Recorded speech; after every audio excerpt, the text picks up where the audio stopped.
Guys, Kimi dengar dekat Podison ada nasi kandar yang sedap. Jom. Guys, hari ni aku nak bawa korang semua kita pergi kedai nasi kandar Mamu Pening Mai. Tahu?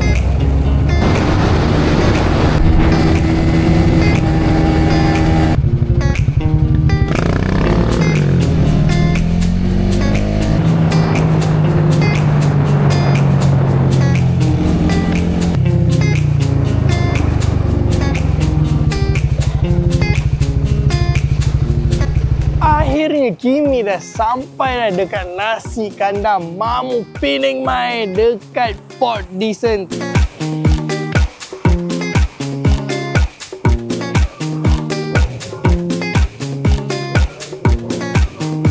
Okey, nasi kandar ni dia buka pada setiap hari Sabtu hingga Khamis. Hari Jumaat dia cuti. Waktu operasi dia adalah pada pukul 7 pagi hinggalah pukul 3 petang. Itu dah. Kuah campur.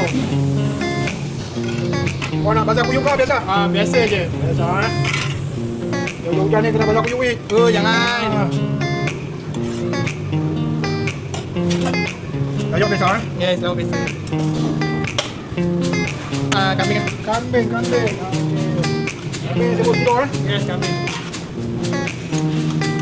Dengan sotong satu. Sotong. Kau nak biasa ke besar? Biasa. Biasa? Kecil ke besar? Kecil ya? Kecil ya? Jalan. Ada langsung. Mantap, cukup. Okey, macam Kimi ambil ni, ini adalah set kambing plus sotong So kambing RM15 dan sotong RM15. Okay, jom. Sebelum kita nak perkenakan dengan nasi kandar ni, kita mestilah kena teh tarik kau. Okey, padu guys, padu. Kita benda.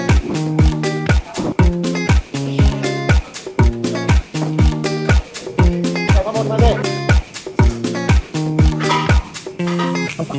Sotong. Jom.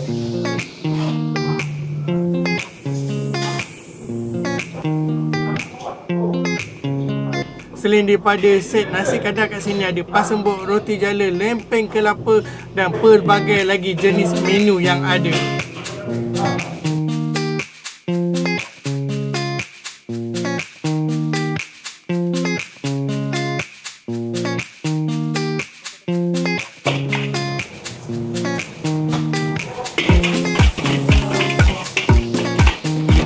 Okey, mantap.